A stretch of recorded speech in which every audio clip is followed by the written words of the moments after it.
الحمد لله الذي فرض الصلاة على عباده رحمة بهم وإحسانا، وجعلها صلة بين العبد وربه ليزدادوا بها إيمانا وإيقانا. وأشهد أن لا إله إلا الله وحده لا شريك له، خالقنا ومالكنا ومولانا. وأشهد أن سيدنا ونبينا ومولانا محمدا عبد الله ورسوله، جعل الله قرة عينه في الصلاة فضلا ورضوانا، صلى الله تعالى عليه وعلى آله وأصحابه وبارك وسلم تسليما كثيرا. أما بعد، أعوذ بالله من الشيطان الرجيم. بسم الله الرحمن الرحيم. حافظوا على الصلوات والصلاة الوسطى وقوموا لله قانتين. وقال تعالى: وأقيموا الصلاة وآتوا الزكاة واركعوا مع الراكعين. عن عبادة بن الصامت رضي الله عنه قال: قال رسول الله صلى الله عليه وسلم: 5 صلوات كتبهن الله على العباد، فمن جاء بهن ولم يضيع منهن شيئا استخفافا بحقهن كان له عند الله عهد أن يدخله الجنة، ومن لم يأت بهن فليس له عند الله عهد إن شاء عذبه وإن شاء غفر له، أو كما قال النبي صلی اللہ علیہ وسلم. کل قیامت کے دن سارے کے سارے انسان 2 گروہوں میں تقسیم ہو جائیں گے. وَتُنذِرَ يَوْمَ الْجَمْعِ لَا رَيْبَ فِيهِ فَرِيقٌ فِي الْجَنَّةِ وَفَرِيقٌ فِي السَّعِيرِ. اللہ تعالیٰ اپنے نبی سے کہہ رہے ہیں لوگوں کو یوم الجمع سے ڈرائیے. یوم الجمع جس دن اللہ تبارک و تعالی سب کو اپنی بارگاہ میں اکٹھا فرمائیں گے. مراد میدان محشر. فرمایا: وَتُنذِرَ يَوْمَ الْجَمْعِ لَا رَيْبَ فِيهِ، جس دن کے آنے میں اور اس کے قائم ہونے میں کسی بھی طرح کا شک و شبہ نہیں ہے. جس دن لوگ 2 قسموں میں منقسم ہو جائیں گے، ایک جماعت جنت میں جائے گی اور ایک جماعت جہنم میں جائے گی.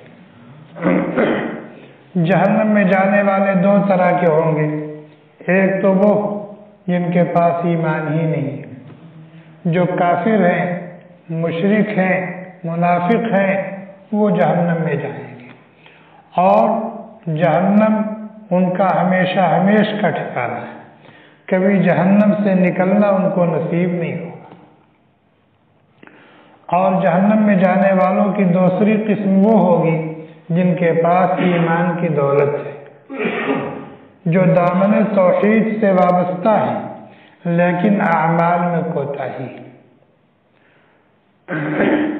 جن لوگوں سے حقوق اللہ کی ادائیگی میں یا حقوق العباد کی ادائیگی میں کوتاہی ہوئی ہے اور وہ صاحب ایمان ہیں، تو اللہ تبارک و تعالیٰ کی مرضی ہوگی تو ان کو معاف فرما کر جنت میں بھیج دیں گے. اور اگر کسی حکمت کے تحت ان کو معاف نہیں کریں گے تو جتنا جرم ہے اتنی سزا دینے کے لیے اور گناہوں سے پاک کرنے کے لیے ان کو جہنم میں بھیجا جائے. تو اس طرح سے جہنم میں جانے والے 2 طرح کے ہو گئے. ایک تو وہ کہ جو جہنم میں جائیں گے کافر ہونے کی وجہ سے، مشرک ہونے کی وجہ سے، منافق ہونے کی وجہ سے وہ ہمیشہ جہنم میں جائیں گے. لیکن دوسری جماعت جو جہنم میں اس وجہ سے جائے گی کہ اس نے نمازیں نہیں پڑھی ہیں، اس نے روزے نہیں رکھے ہیں، اس نے لوگوں کے حقوق نہیں ادا کیے ہیں، یعنی اعمال میں کوتاہی ہے، تو وہ جہنم میں جائیں گے. لیکن سزا بھگتنے کے بعد ان کو جہنم سے نکلنا نصیب ہوگا اور بالآخر وہ جنت میں جائیں گے۔ تو جب جنتی جنت میں چلے جائیں گے، جہنمی جہنم میں چلے جائیں گے، تو ایک دوسرے کو یاد کریں گے۔ جنتی اپنے بعض رشتہ داروں کو یاد کریں گے، اپنے بعض ساتھیوں اور دوستوں کو یاد کریں گے کہ دنیا میں ہم ساتھ میں رہتے تھے، کھاتے پیتے تھے، کام کاج کرتے تھے، پڑھائی لکھائی کرتے تھے، آج وہ نظر نہیں آ رہے، کہاں گئے؟ اور ظاہر ہے جب جنت میں نہیں ہے تو ان کی خواہش پر اللہ تبارک و تعالی ان کا آمنا سامنا کرا دے۔ جنت اور جہنم کے درمیان جو حجاب ہوگا، پردہ ہوگا، آڑ ہوگا، اس کو ہٹا دیا جائے۔ جنتی جہنمیوں کو دیکھیں گے اور جہنمی جنتیوں کو دیکھیں گے۔ اور دنیا میں جن لوگوں میں آپس میں تعلقات تھے، پہچان تھی، تعارف تھا، شناسائی تھی، وہ ایک دوسرے کو پہچانیں گے۔ اور جنتی ان سے پوچھیں گے ما سلککم فی سقر، میرے بھائی، میرے دوست، میرے ساتھی، میرے رشتہ دار، تجھے کون سی چیز جہنم میں دے گی؟ تمہارے جہنم میں جانے کی وجہ کیا بنی، سبب کیا بنی؟ ما سلککم فی سقر۔ تو وہ اپنے جہنم میں جانے کی سب سے بڑی وجہ جو بتائیں گے، لم نک من المصلین، ہم نماز نہیں پڑھتے تھے۔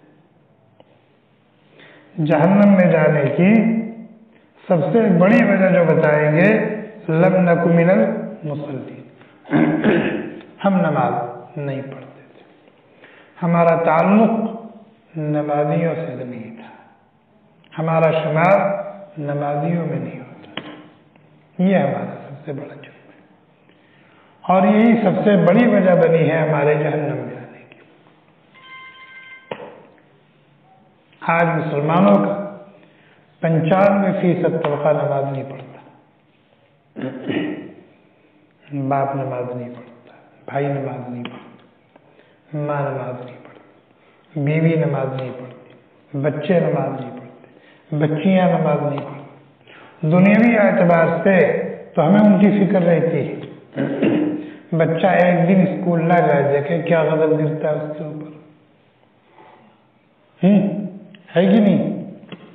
بیٹا ایک دن ڈیوٹی پر نہ جائے، دیکھیں کیا ہوتا ہے، گھر کا کام کاج نہ کرے، دیکھیں کیا ہوتا ہے۔ لیکن نماز نہیں پڑھتے، ہمارے کام میں جو تک نہیں رہتی، کبھی غلطی سے بھی نہیں پوچھتے کہ بیٹا نماز پڑھے، بیٹی نماز پڑھی، کھانے میں تھوڑی سی دیر ہو جائے، ناشتے میں تھوڑی سی دیر ہو جائے، کپڑے لتے کے دھلنے اور پریس کرنے میں تھوڑی سی دیر ہو جائے، گھر کی صفائی ستھرائی اور ترتیب میں تھوڑی سی دیر ہو جائے، تو بیوی پر کیسا غضب نازل ہوتا ہے، کیسا قہر ٹوٹتا ہے، اور ہم کس طرح برستے ہیں۔ لیکن کبھی غلطی سے بھی نہیں پوچھتے نماز پڑھا کہ نہیں پڑھا، پہلے نماز پڑھ لو پھر اس کو کرنا ہی تو ہوتا رہتا، کبھی نہیں کہتے۔ بتائیں کل کیا ہوگا؟ ایسا نہیں کہ ہم نمازی ہیں ان کا کام ہو جائے، نہیں، ہم اپنے بھی ذمہ دار ہیں اور ان کے بھی ذمہ دار ہیں۔ اگر ہم اپنے طور پر نمازی ہیں لیکن ان کی نمازوں کی فکر ہم نے نہیں کی تو ہماری یہ نماز ہم کو جنت میں نہیں لے جائے گی، ان کا بے نمازی ہونا ہمیں جہنم میں لے جائے گا۔ ہم اپنے ذمہ دار ہیں، اپنی بیوی کے ذمہ دار ہیں، اپنے بچوں اور بچیوں کے ذمہ دار ہیں، ہمارے یہاں نوکر چاکر ہیں ان کے بھی ذمہ دار ہیں، اور بھی جو ہماری زیر کفالت زیر پرورش ہیں ہم ان کے ذمہ دار ہیں۔ قوا انفسکم واہلیکم نارا، اپنے آپ کو بھی جہنم کی آگ سے بچاؤ اور اپنے ماتحتوں کو بھی جہنم کی آگ سے بچاؤ۔ جب یہ دونوں ڈیوٹیاں ہم پوری کریں گے، دونوں ذمہ داری نبھائیں گے، تب اللہ کی رحمت سے امید رکھیں گے ہمیں نجات مل جائے۔ اللہ تعالیٰ کس کو حکم دے رہے؟ اپنے نبی کو حکم دے رہے۔ نبی اتنا پکا نمازی کوئی گزرا دنیا میں؟ ایسی نماز پڑھتے تھے کہ پیروں میں ورم آ جاتا تھا، سوجن آ جاتی تھی، اور ان کے ارد گرد جو لوگ ہوتے تھے ان کو نبی کے اس حال پر رحم آتا تھا، ترس آتی تھی۔ خود اللہ تبارک و تعالی نے آیت نازل فرمائی، طٰہ ما انزلنا علیک القرآن لتشقى، میرے پیارے میں نے قرآن اس لیے تو نہیں اتارا کہ تو اپنے آپ کو مشقت میں ڈالے۔ نماز میں قرآن ہی تو پڑھتے تھے، لیکن اللہ تعالیٰ ان کو کہہ رہے وَأْمُرْ أَهْلَكَ بِالصَّلَاةِ، اپنے گھر والوں کو نماز پڑھنے کی تاکید کیجیے، اپنے گھر والوں کو نماز پڑھنے کی تاکید کیجیے،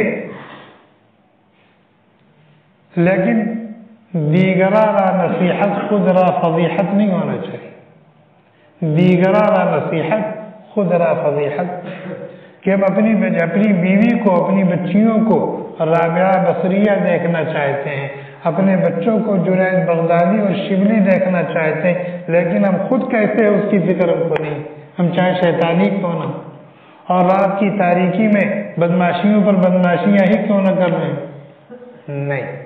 فرمایا وَأْمُرْ أَهْلَكَ بِالصَّلَاةِ، اپنے گھر والوں کو نماز کی تاکید کیجیے، وَاصْطَبِرْ عَلَيْهَا، اور خود بھی نماز پر قائم رہیے، جمے رہیے۔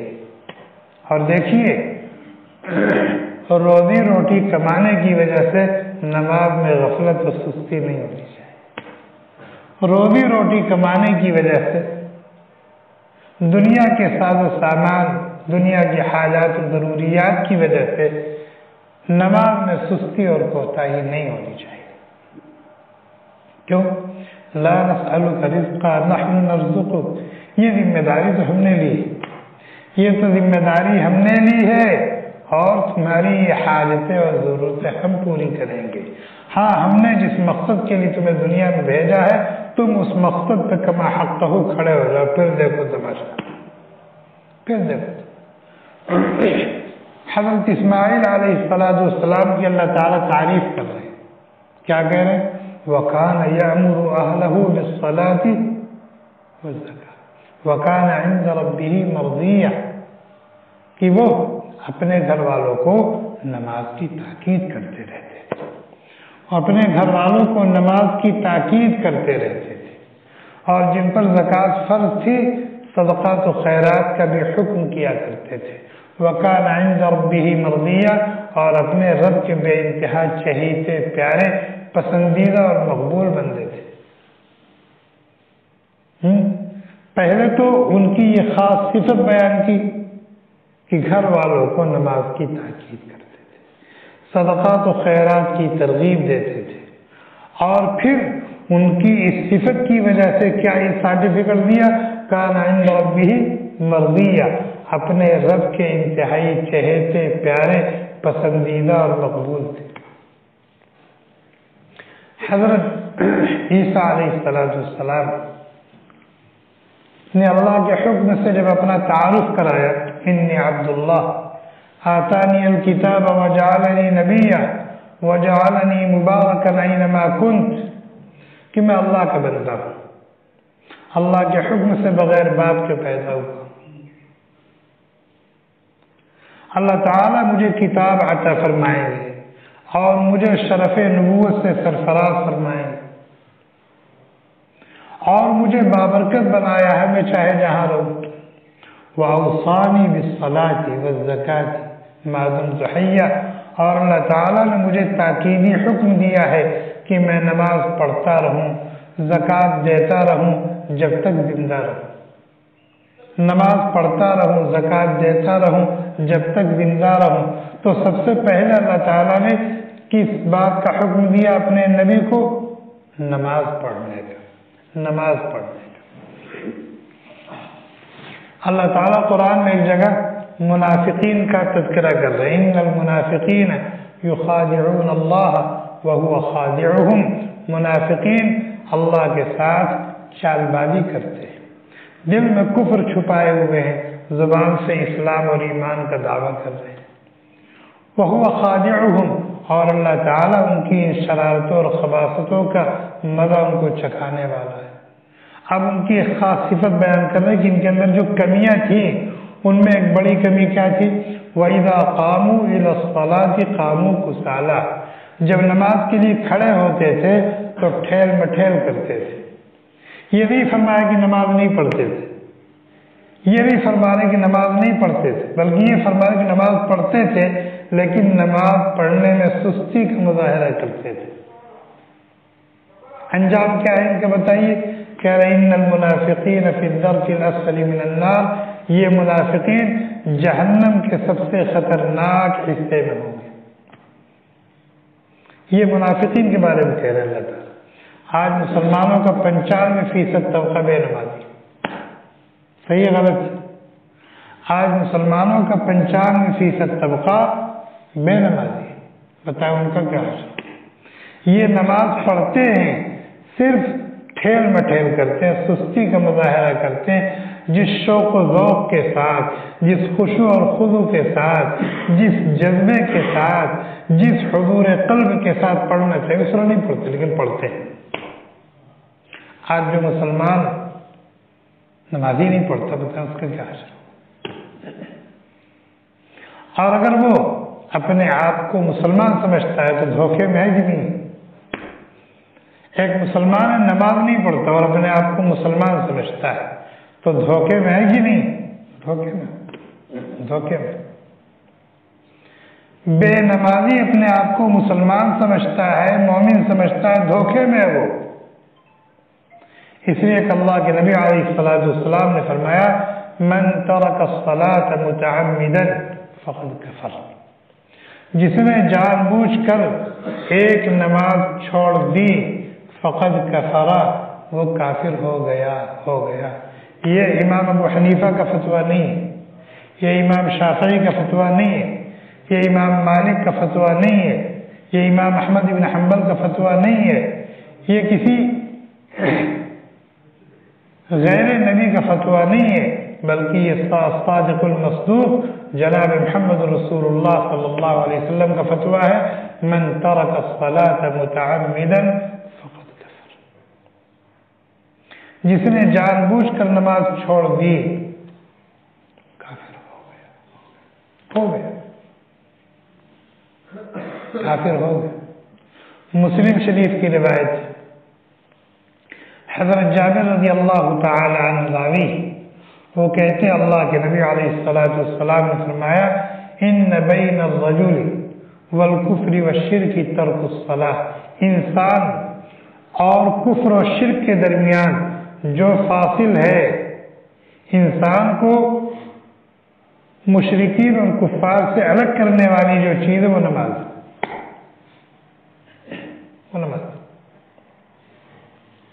ایک چیز یہاں رکھی ایک چیز یہاں رکھی، درمیان میں کوئی فاصلہ ہے جس کی وجہ سے یہ ادھر نہیں آ رہی، یہ ادھر نہیں جا رہی، اگر وہ فاصلہ ہٹا دیجیے تو مل جائے گی نا۔ اللہ کے نبی علیہ السلام نے فرمایا انسان اور کفر و شرک کے درمیان جو حد فاصل ہے وہ نماز ہے، وہ حد فاصل ہٹ گئی تو کیا ہوگا؟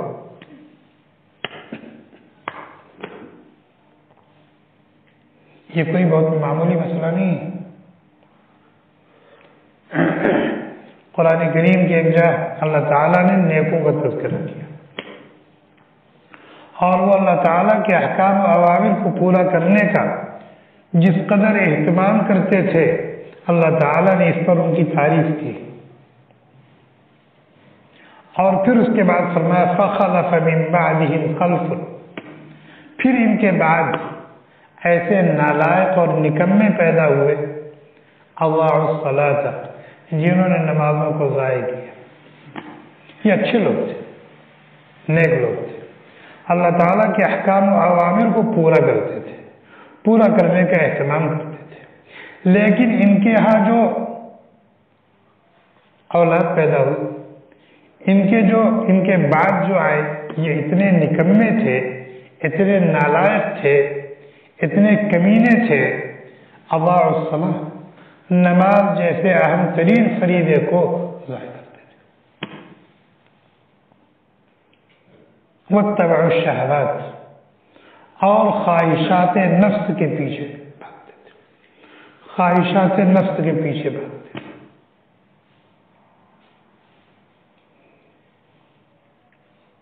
انجام کیا ہوگا؟ ان کا انجام کیا ہے؟ فرمایا فسوف یلقون غیا، فسوف یلقون غیا، بہت جلد یہ جہنم میں غی نامی گھاٹی میں جانے والے۔ جیسے جنت میں درجات ہے، سب سے اونچا درجہ کون ہے؟ فردوس ہے۔ ایسے ہی جہنم میں درکات ہے، گھاٹیاں ہیں، اور ان میں سب سے خطرناک گھاٹی جو ہے وہ غی۔ وہاں کون لوگ جائیں گے؟ نماز خور، نمازوں کو ضائع کرنے والے، اللہ کی اہم ترین حکم کو پورا نہ کرنے والے۔ جب انسان بالغ ہوتا ہے، مسلمان ہے، پہلے سے مسلمان، لیکن جب تک وہ بالغ نہیں ہے، شریعت کے احکام کا وہ مکلف نہیں ہے، یعنی نماز پڑھے گا، وہ پڑھوائی جائے گی اس سے، لیکن ابھی نماز اس پر فرض نہیں ہے، روزے اس پر فرض نہیں، مالدار ہے، زکات اس پر فرض نہیں، لیکن جو ہی بالغ ہوا تو تمام احکام شرعیہ کا وہ مکلف ہو گیا۔ سب سے پہلا حکم جو اس کی طرف آئے گا کیا آئے گا؟ روزے بھی فرض ہوں گے لیکن جب رمضان آئے گا تب، حج بھی فرض ہوں گے اگر استطاعت ہے لیکن جب ایام حج آئیں گے تب، زکات بھی دینی اس کو لیکن جب مالدار ہوگا اور سال گزر جائے گا تب، لیکن نماز ابھی پڑھ، حتیٰ کہ وہ بالغ ہوا۔ اور ابھی یہ عصر کا وقت ہے نا، عصر کا وقت 3 منٹ باقی ہے، عصر کا وقت نکلنے میں کتنا باقی ہے؟ صرف 3 منٹ۔ 3 منٹ میں وہ پاکی حاصل کر کے اللہ اکبر کہہ سکتا ہے تو یہ عصر کی نماز اس کے اوپر فرض ہو گئی اور اس کو قضا کر دیا۔ ایک شخص ہے مسلمان ہوا، کب مسلمان ہوا؟ ظہر کا وقت نکلنے میں 2-4 منٹ باقی تھے، 2-4 منٹ میں ظہر کا وقت چلا جائے گا، لیکن 2-4 منٹ پہلے وہ مسلمان ہو گیا۔ اب اس کے پاس اتنی فرصت ہے کہ وہ پاکی حاصل کرے اور نماز کا تحریمہ باندھ لے۔ اگر اتنا وقت اس کو مل گیا تو ظہر کی نماز اس کے اوپر فرض ہے، بھلے ظہر کے وقت میں پڑھ نہیں سکا لیکن یہ نماز اس پر فرض ہو گئی ہے، اس کو قضا کرے گا۔ اندازہ لگائیں کتنا اہم ترین مسئلہ ہے۔ ایک عورت ناپاک، اس کو کیا آتی ہے؟ جو مہینے میں عورتوں کو خون آتا ہے، اس حالت میں نماز نہیں پڑھی جاتی، لیکن ابھی عصر کا وقت چل رہا ہے، عصر کا وقت نکلنے میں 2 منٹ باقی ہے، 3 منٹ باقی ہے، اس کا خون بند ہو گیا، اب یہ نماز اس کے ذمہ فرض، اس کو قضا کرنی۔ اتنا اہم ترین حکم ہے۔ ایک جگہ فرمایا فَوَيْلٌ لِّلْمُصَلِّينَ الَّذِينَ هُمْ عَنْ صَلَاتِهِمْ سَاهُونَ، ویل نامی گھاٹی ہے ان نمازیوں کے لیے جو اپنی نماز میں سستی کرتے ہیں۔ یہ نہیں فرمایا کہ ویل نامی گھاٹی ہے بے نمازیوں کے لیے، نہیں، بے نمازیوں کے لیے تو غی ہے، ابھی پڑھا نا، بے نمازیوں کے لیے غی نامی گھاٹی، لیکن جو نماز پڑھتے ہیں لیکن سستی کرتے ہیں۔ سستی کسے کہتے ہیں؟ سستی اسے کہتے ہیں کہ اپنے گھر میں ہے، نماز کا وقت ہو گیا، گھر ہی میں پڑھ لیا، یہ سستی۔ اپنی آفس میں مسجد آ سکتے ہیں، کوئی ممانعت نہیں، کوئی معنی نہیں، آفس ہی میں پڑھ لیا۔ اپنے ڈیرے میں ہے، مسجد آنے میں کوئی رکاوٹ نہیں، آ سکتے ہیں، نماز پڑھ سکتے ہیں، ڈیرے میں پڑھ لی۔ فرمایا یہ نماز میں سستی کرنے والے لوگ، 5 وقت کی پڑھتا ہے لیکن اپنے گھر میں پڑھتا ہے، کبھی جماعت سے پڑھ لیا، کبھی بغیر جماعت سے پڑھ لیا، کبھی مسجد میں پڑھ لیا، کبھی ڈیرے میں پڑھ لیا۔ فرمایا یہ نماز میں سستی کرنے والے لوگ، ان کے لیے کیا کہا؟ ویل، ایسے نمازیوں کے لیے ویل نامی گھاٹی ہے جہنم، اور یہ اتنی خطرناک گھاٹی ہے کہ جہنم کی دوسری گھاٹیاں اس سے پناہ مانگتی۔